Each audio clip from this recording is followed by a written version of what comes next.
Muito obrigada, Sr. Professor. Obrigada aos restantes membros do painel. Muito obrigada também à organização e convite por parte da CIP e da CMVM. Apresento desde já as desculpas em nome do meu colega Luís Roquete Geraldes, que não pôde estar presente por razões profissionais, tendo tido imensa pena e faço isso em nome dele.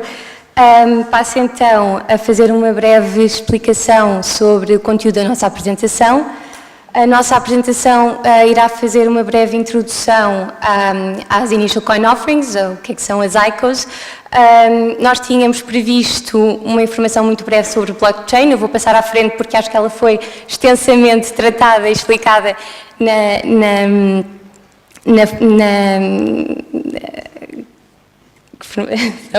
anterior, peço desculpa. Exatamente, obrigada. Seguirei para fazer uma breve alusão também ao processo, portanto, como é que se realiza uma Initial Coin Offering. E depois então focaremos naquilo que é o subtema da nossa apresentação, portanto, as Utility Tokens versus Security Tokens. O tema das coins e das tokens também foi ligeiramente aflorado. E iremos explorar essa questão com mais profundidade. Finalmente, faremos um levantamento dos riscos que têm sido identificados com este tipo de atividade, as respostas que já foram, portanto, que têm sido encontradas e outros possíveis sentidos de resposta.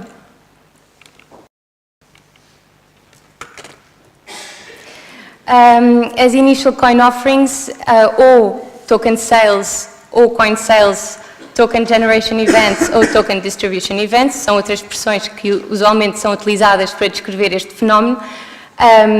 Uma nota, em alguns casos, a diferença também na utilização da expressão pode estar relacionada com o facto de não querer confundir ou não querer induzir a erro, dada a similitude entre coin, moeda, ICO, IPO.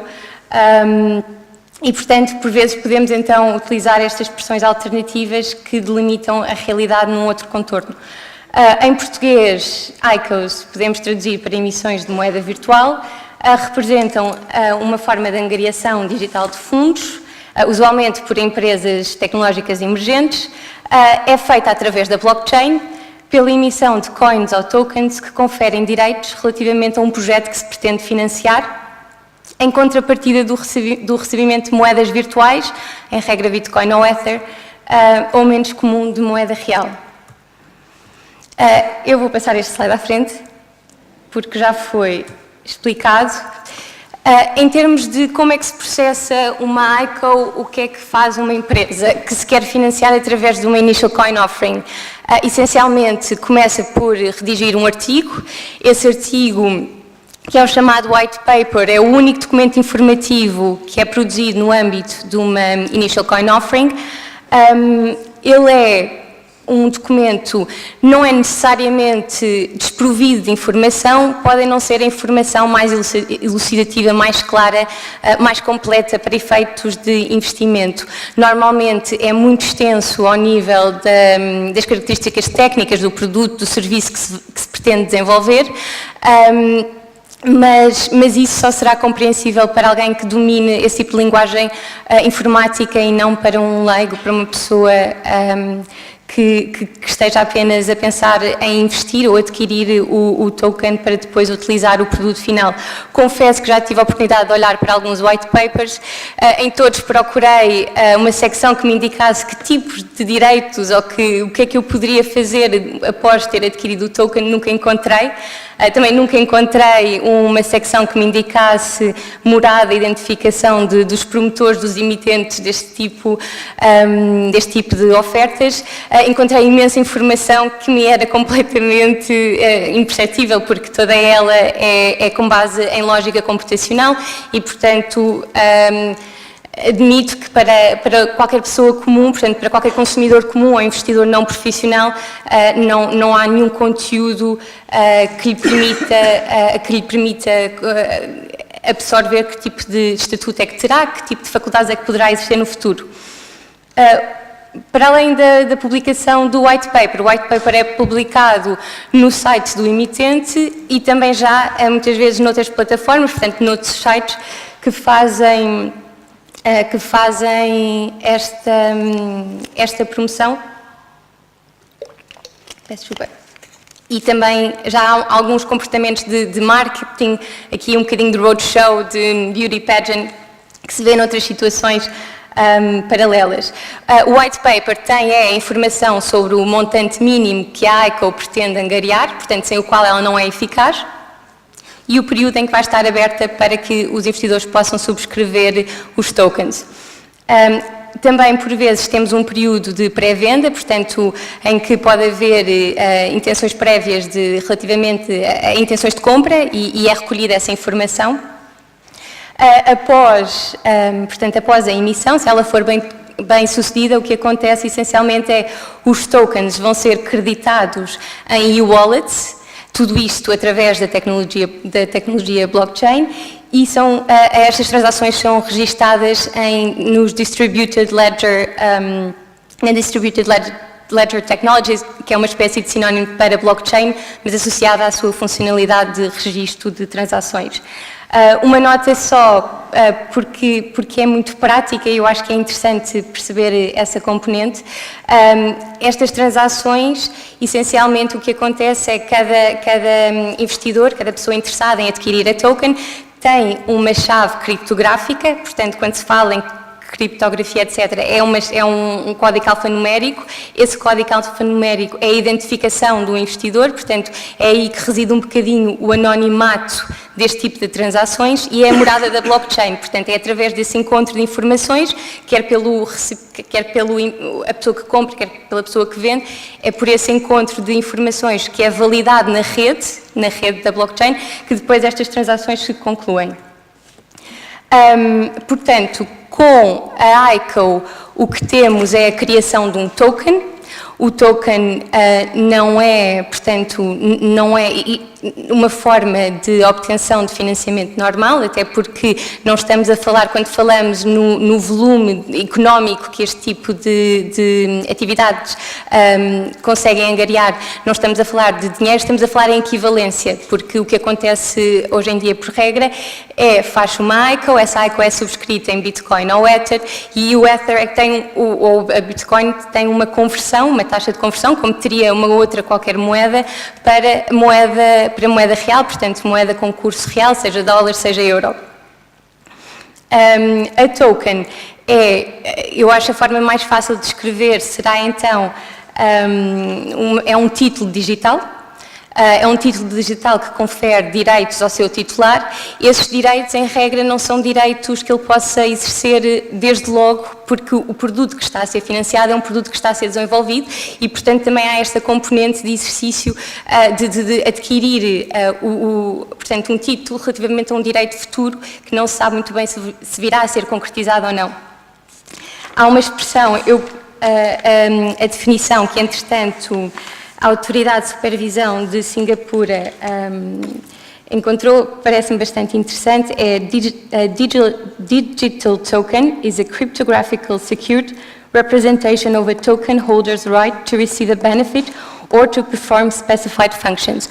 Portanto, o que confere ao seu titular é a possibilidade no futuro de poder vir a exercer faculdades distintas ou a possibilidade de aceder a uma plataforma, desenvolver um software, é uma espécie, pode ser uma licença de utilização de algo que vai ser desenvolvido no futuro, pode ser uma permissão de aceder a uma comunidade de redes sociais que está a ser desenvolvida, pode ser uma permissão de construir e programar um software que está a ser desenvolvido e que é apresentado no white paper. Todas estas explicações que eu dei agora podem ser então reconduzidas à definição de utility token. A utility token é um token que tem uma função muito mais consumista, portanto, é numa lógica de consumo de mercado. A aplicação está a desenvolver um software para a criação de smart contracts, para compra e venda de jogos online, etc. E eu estou a comprar direitos de, no futuro, vir a usufruir dessas funcionalidades.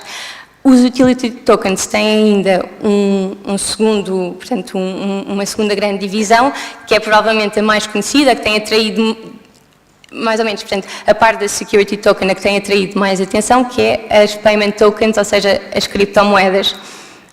Na emissão do token, o token em si pode servir como moeda como meio de pagamento, como meio de troca nas transações que venham a ser realizadas.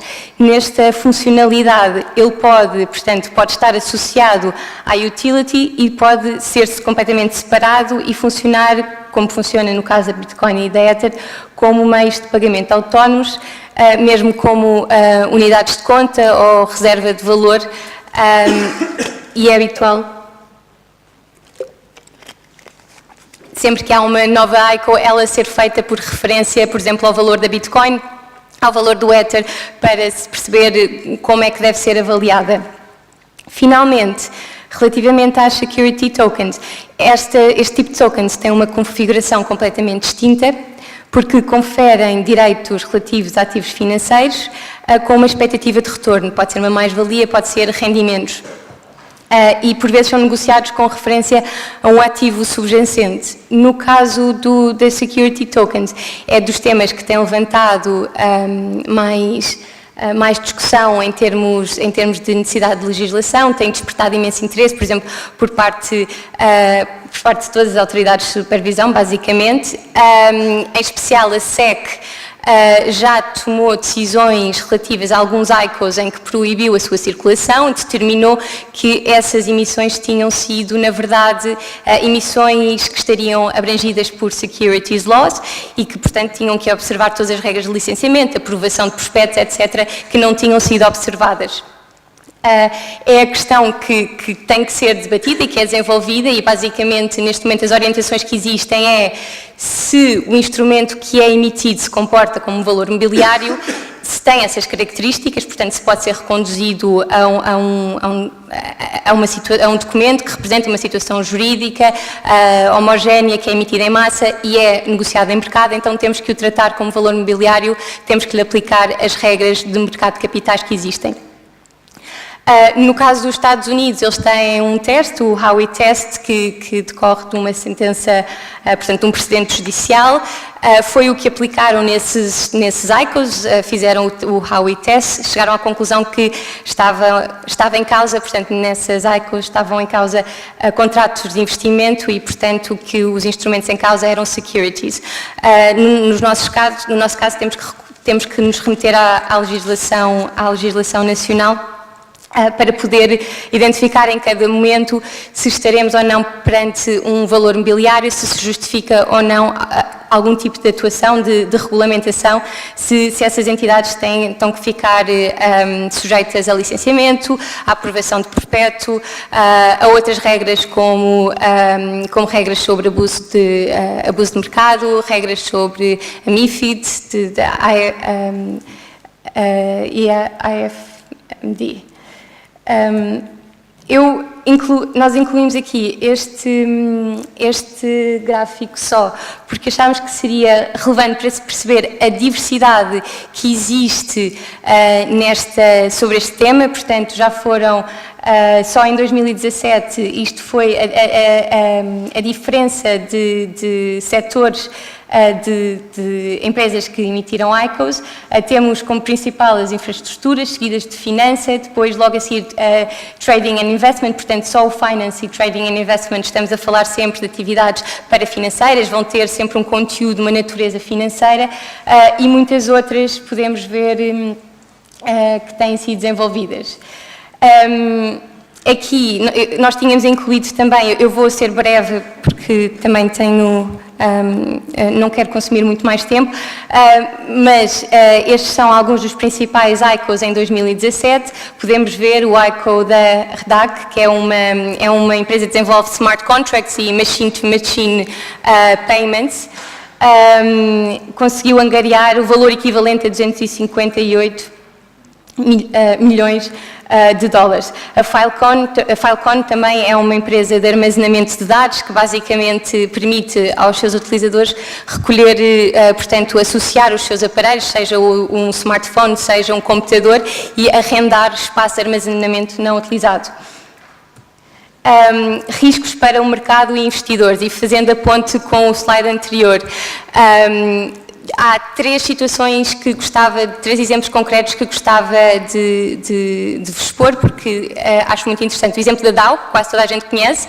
A Dow era uma empresa, portanto, de smart contracts, um veículo de investimento em que, portanto, empregava a blockchain no sentido de fazer com algoritmo decisões de investimento e permitia aos seus utilizadores também fazer algumas decisões e votar no sentido de investimento do seu veículo. Teve alguns problemas na altura ao nível de hacking, portanto foi alvo de cyberattacks e isso levou a vários problemas e pôs em causa também o próprio funcionamento da blockchain, e em última análise a SEC interveio e disse mesmo não, parou, isto são securities, vocês não podem fazer isto, e portanto abriu um processo nesta ICO. Outra, mais recente, foi a ICO da Tezos. A Tezos é uma criptomoeda que funcionaria a par da blockchain, da Bitcoin e da Ether. O objetivo era que funcionasse, que fosse um aperfeiçoamento destas criptomoedas, mas eles fizeram este ICO e nem sequer tinham ainda a rede, portanto a plataforma onde iriam negociar. E, portanto, neste momento já tem um processo judicial dos investidores que alegam que isto também teria sido uma oferta pública e que devia ter estado abrangida pelas leis, pela Securities Exchange Act. Uma outra, mas mais numa nota positiva, foi a ICO da Singularity Net. E a curiosidade desta ICO é só porque, como intenções de compra, portanto, no momento prévio do ICO, eles tinham cerca de 361 milhões de dólares quase angariados. E, entretanto, implementaram medidas de KYC e de anti-money laundering, portanto, para ter aqui um controlo e criar um bocadinho mais de credibilidade sobre o ICO, e este valor baixou para os 36 milhões.